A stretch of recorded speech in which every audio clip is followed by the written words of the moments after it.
Hi guys, welcome to social studies. All right, so you know the drill. I know you just started me and I just said hello, but you're gonna pause me and you're gonna watch the little bit of this video. Again, we watched some of it on Tuesday and Monday. Oh, we didn't do social studies on Monday. But you watched some of it on Tuesday. So you're gonna watch that part again. And then we'll jump in and we're going to keep learning about Susan B. Anthony. So go ahead and pause me and watch your video. Welcome back. All right. So on Tuesday, we started talking about Susan B. Anthony and the first time that she voted. Now remember, at this time it was against the rules. It was against the law for women to vote. But she convinced the person in charge of voting in New York that she should vote because she was looking at she studied the Constitution, and the amendment says that here, I'll pull it up so I make sure we say it correctly. Her argument is that the Constitution doesn't say that a man is the one that should be voting. It says a citizen of the United States can vote. And she argued, she's like, I'm a citizen of the United States, so I don't know why I'm not able to vote. I should be able to. And so the guy in charge of elections was like, oh, I mean, you're making some sense here. What you're saying sounds right. So they let her vote in the presidential election. And then because it was against the law for women to vote, she was arrested and went to jail. Oh my gosh. So that's where we left off. Let's go ahead. We're going to keep reading. If you want to read it on your own first, you can go ahead and pause. Otherwise, we'll go ahead and read it together. Susan B. Anthony was put on trial during the summer of 1873. So she went to jail, she got arrested for voting, and now she had to go to trial. That means a judge and a jury decide, okay, did you do something wrong? And if you did, what do you need to do as your consequence? She was found guilty. That means they were like, yes, you did something wrong. And ordered to pay a $100 fine. So they were like, all right, you did something wrong, you're guilty, you need to give us $100 because you did something wrong. Then it says she never paid. So she never paid her fine. She was like, I'm not giving you guys any money, let alone $100. After the trial, Susan worked closely with Elizabeth Cady Stanton. Now, you guys should remember Elizabeth Cady Stanton from last week when we talked about the first women's convention, because she was one of the main women who put on that convention to talk about women coming to vote. She was the one who wrote the Declaration of something, not independence, the other one. And it talks about that women and men should have equal rights, that all men and women are created equal, not just men. It's going to come to me what that speech was called, but in the meantime. So she became friends with Elizabeth Cady Stanton, the woman who helped put on the first women's convention. The two women had a close friendship and would become allies, which means they'd work together in the fight for women to vote. So they became friends and they started working together to fight for women to be able to vote. Stanton was known for her speech writing, so she was great at writing the speeches, and Anthony was known for orating. Orating. What does that word mean? That is a word that maybe you don't know, right? And it's bold. So let's see. I think, yes. Orating. All right, so I want you to go ahead and pause. Somebody read to me the definition of orating. Yes, so orating is making a speech. So if you're good at writing a speech, then you would write it down.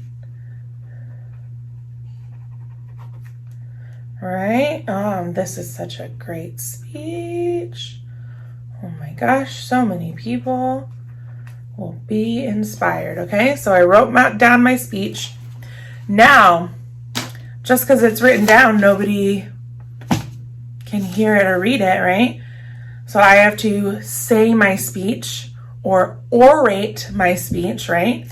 And so it says that while Elizabeth Cady Stanton was really good at writing speeches, it was really Susan B. Anthony would make it sing, right? So she would be really great at reading the speeches and saying the speeches in a way that was really inspiring and would help get more people involved with this fight. So if I was orating the speech I wrote, I would go, hello, my name is Mrs. Winston.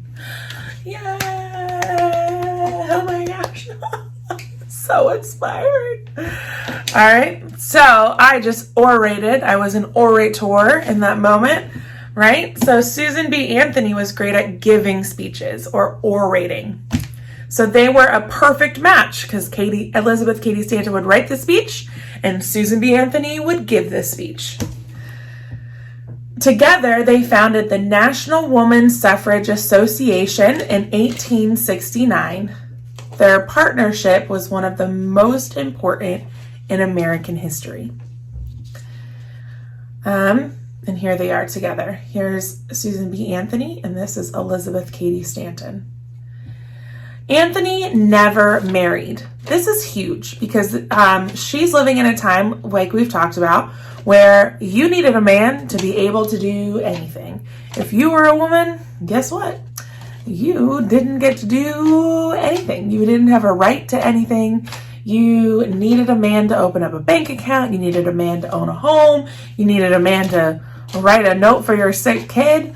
You needed a man for everything. So the fact that Anthony never got married, that Susan B. Anthony never got married, that's really huge because that means that she had to do a lot of fighting to be able to do things by herself. So that's really impressive, especially at that time. Her whole adult life, she traveled extensively throughout the United States. So that means that she went all over the place. She spent a lot of time traveling. So taking road trips, we're about to go on spring break. Some of you are going on trips to different states, different cities. So she would go all over the place. So she traveled giving speeches or orating, our new fancy word, and working on behalf of women's suffrage. Now remember, suffrage is fighting for the women's right to vote. Susan traveled to Washington, D.C. every year, which is where our federal government is. Remember, we have our local city government that makes rules, and then our state government makes rules that they have to listen to. And then our federal government is the government of, our country, and they make rules that our state has to follow. So she would travel to Washington, D.C. every year, starting in 1868, to testify to Congress about the importance of women's suffrage. So she would go and tell our government, hey, this is why it's really important for women to vote, and you need to listen, and you guys need to make that happen. And she went every single year to fight for that, which is amazing. All right, now, so let's fast forward. Susan B. Anthony died on March 13th, 1906 in Rochester, New York. Her body was laid to rest in Mount Hope Cemetery. She never saw the product of her life's work. the 19th Amendment to the U.S. Constitution guaranteeing women the right to vote. So, although she was fighting a lot for women to vote, and she did vote that time and got arrested, it wasn't until many years after she died that the 19th Amendment was passed. So she didn't even get to see it become legal for women to be able to vote, specifically white women. It would take another 14 years and countless hours and sacrifice by other suffragists for Congress to pass and the states to ratify the amendment. So that means it took another 14 years after she died before the 19th Amendment became a part of our Constitution. The 19th Amendment to the U.S. Constitution was finally ratified by Tennessee on August 18th, 1920. It was and still is referred to as the Susan B. Anthony Amendment to honor her work. So that means she was working so hard for this that they even will refer to the 19th Amendment sometimes as the Susan B. Anthony Amendment. Pretty cool. All right, let's go and see what questions we have to answer. So you guys already found your 3 facts about Susan B. Anthony. Let's go ahead down to number 2. It says to compare Susan B. Anthony and Elizabeth Cady Stanton. All right, so here is when it talks about the 2 of them. So let's think about things that we know about them. All right. I gotta move my stuff around so I can try to write a lot easier. All right. So we know what? 1. I can't do it that way.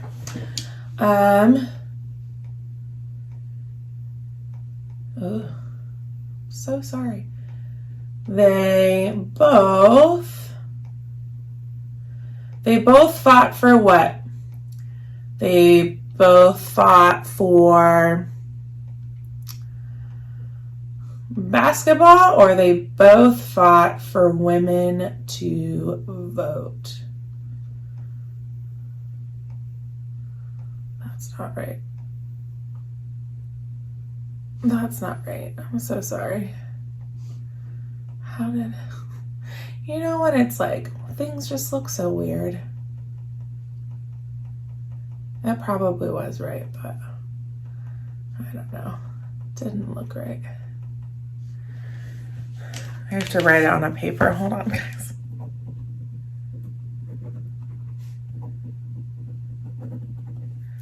Right? I'm just going crazy. It's almost spring break, my friends.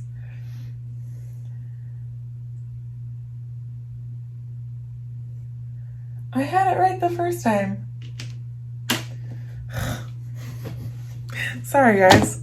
This Winston's going crazy.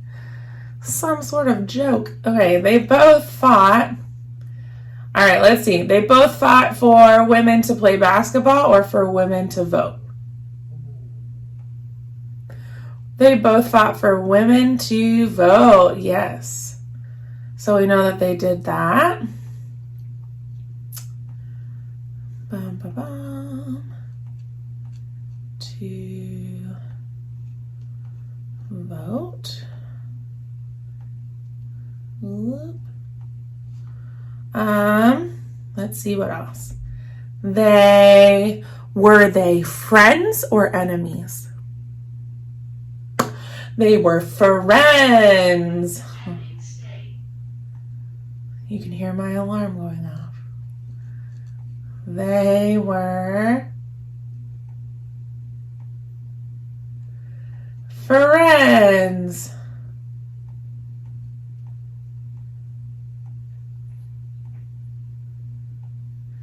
This is such terrible handwriting. All right, and let's see. Let's talk about, how they worked together, right? So they worked together. Katie Stanton would write speeches, and Susan B. Anthony would do what? Say speeches. All right, so we could write one would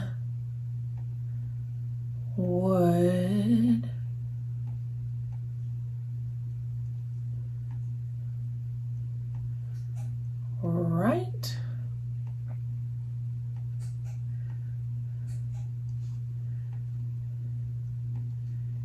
and one would, let's use our fancy new word. Sorry for my alarm. Would orate.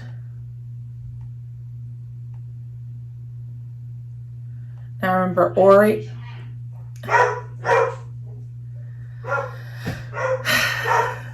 Sorry, guys.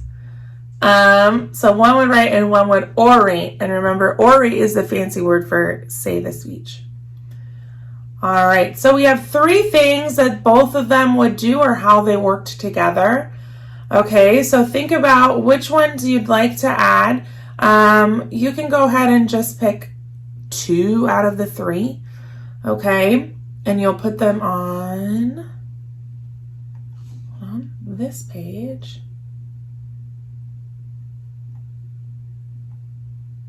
Okay, so you'll pick 2 of these and you'll write them here. Okay, if you need to use the back or if you already used the back, you can get a new piece of paper and you can continue writing on that new piece of paper. But remember, you have to write really small to fit it. Okay, so go ahead and pause, write your answers, and then we'll do number 3.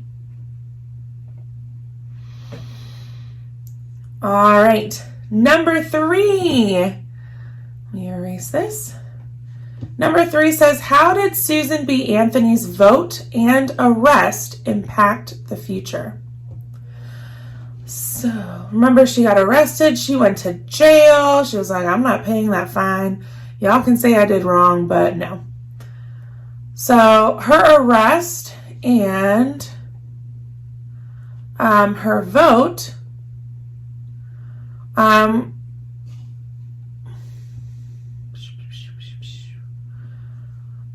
brought the fact that women's rights to the attention of America, and the news of her voting and the news of her getting arrested and her arguments as to why she was like, I'm not doing anything wrong, that brought women's rights, and specifically women's right to vote, to the attention to Americans that maybe weren't even thinking about it, or women who were like, oh man, that would be great.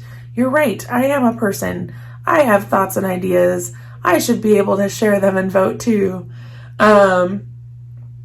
So that brought that to the forefront of everything, to the attention of a lot of people that maybe it wouldn't have before. So here we could write, it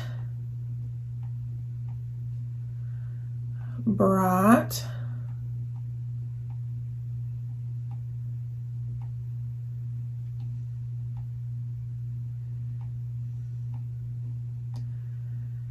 attention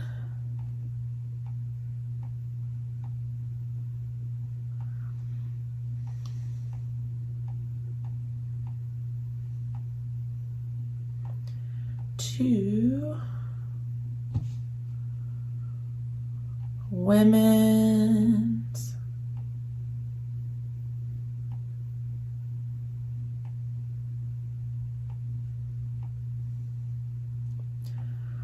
right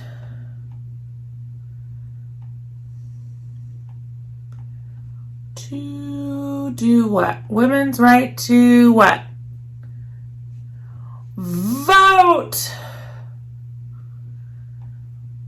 V-O-T-E.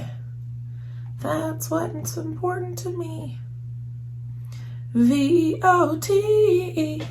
That means vote. Sorry. All right. So it brought attention to women's right to vote. All right. Go ahead and pause the video so you can write your answer. Awesome. That means we have finished now. You should have answers for all three questions. And you guys are all done with social studies. All right. So make sure your names are on your papers. Turn in your work. And that's all I got for you. All right. I'll see you guys later. Bye.